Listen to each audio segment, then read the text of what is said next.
Blessings from the Most High. Crawford Ashley, the spiritual boxer, and I'm talking about boxing. And I was with my boy yesterday and we was working on the left hook to the body.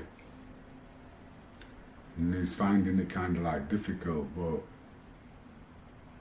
I've been showing him the difference is between hitting on the bounce or planting your feet. And when you speak about planting your feet, that don't mean they're stuck to the floor. It just means that you're more set.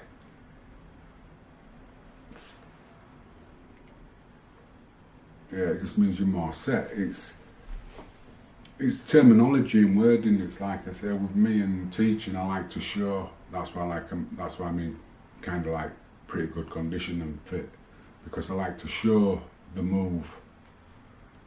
Because it's speaking about it's very difficult.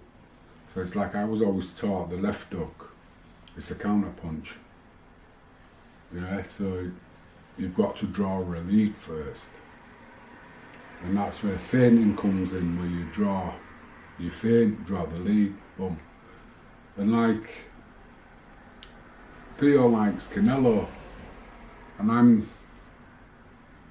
I've been watching a little bit more about him, and this, that, and the first thing, isn't it? All it seems to me is he knows how to box. You know, you make a move and counter. You make somebody miss, you make them pay. Every time he does something, he throws a punch afterwards. You know, he's always busy. He's always in your face. And like I was watching a breakdown of Canelo versus Plant. I think Plant needs to get really behind that jab and power it into his face, you know, a stiff jab. Canelo is very good at what he does. You know, he takes your space away from you and then he drops these bombs. So he's got you on the back foot, you know, because you're wary of getting hit by him instead of just trying to hit him and let your defence take care of itself. And that's what Mayweather did. Mayweather hit him, stayed right in front of him, and he wasn't bothered about getting hit because he knew he could defend himself against it. I see most fighters are so hesitant when they're in there with him.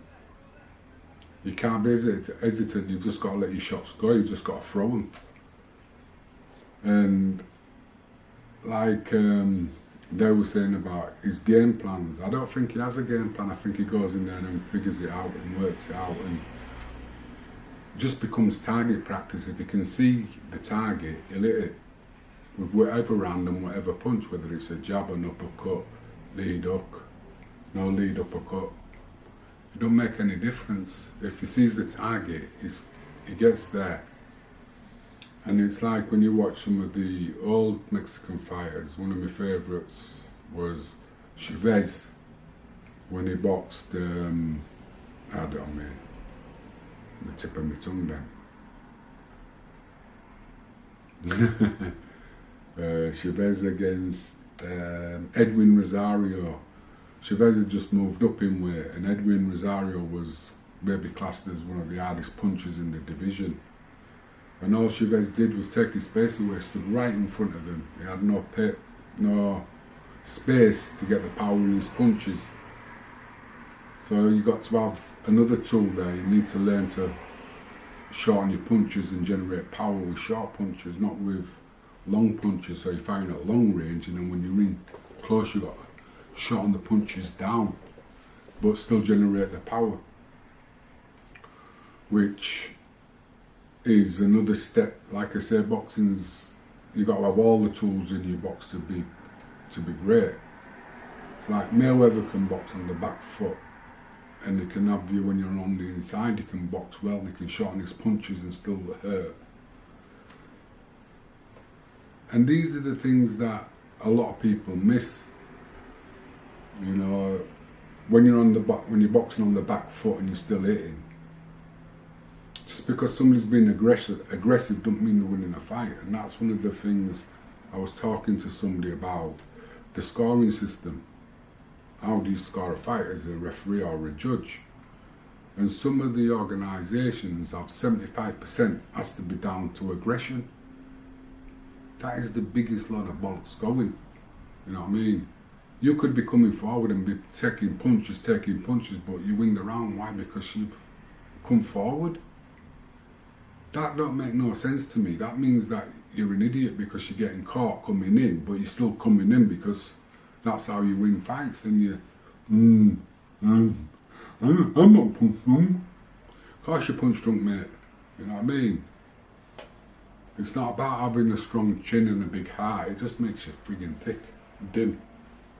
Big heart, strong chin makes you very dim. You know, use your brain. If you're getting it, you're doing something wrong, move, get out of the way.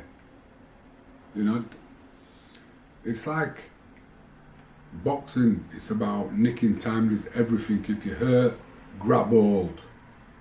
If you hurt, go down. There's no shame in it.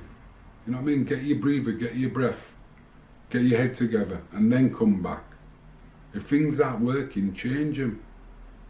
You know, if a guy's out boxing you, drag him into a fight. If a guy's out fighting you, box him. You know what I mean? You've got to do what he don't want to do.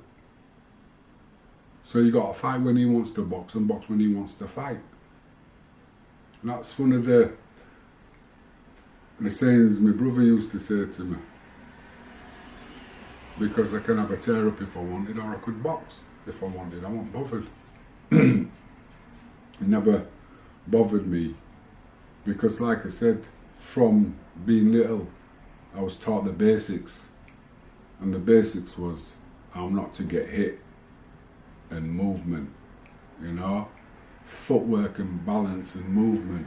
Your feet get you into trouble, your feet get you out of trouble. Yeah? Make him miss, make him pay.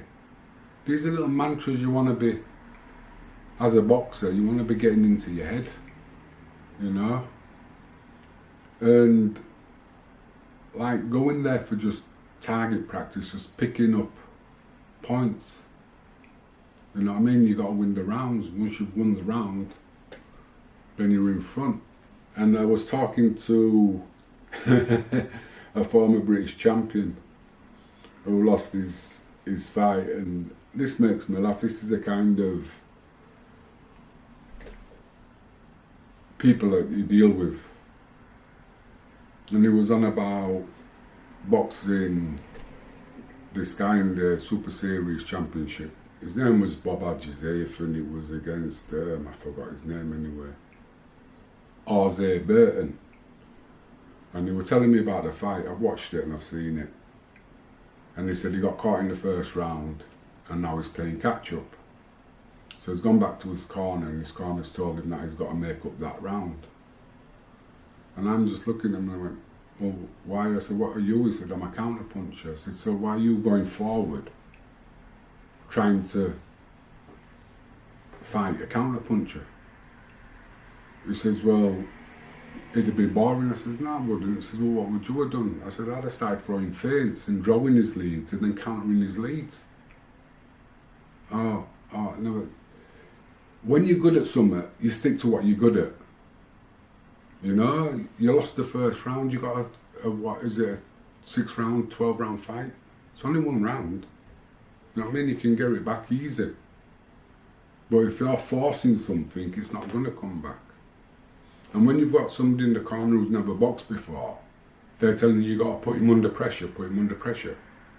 Yeah. If you went back to the corner and just says, right, you got caught in that one, but we can catch this one up. Just let's wait for him. Let's be patient. Let's wait for him. Let him come to us. You know what I mean? And just be picking off, flicking out your jab, and doing some feinting. Now, he said that made sense to him. So, you know, I mean, I'm free. I'm not working. Work together. Now he goes somewhere else, having his next fight on a couple of weeks on Saturday, with somebody who's going to be in his corner who's never boxed before. So that makes a lot of sense to me, how you've got people who are willing to help you and give you knowledge, but you don't want it because of somebody who can talk the talk, but never walk the walk. Anyway, that's just how I find things fascinating in people, how they don't understand when they're getting given good advice free. They all just seem to want to pay for it. So from now on, my advice is costing.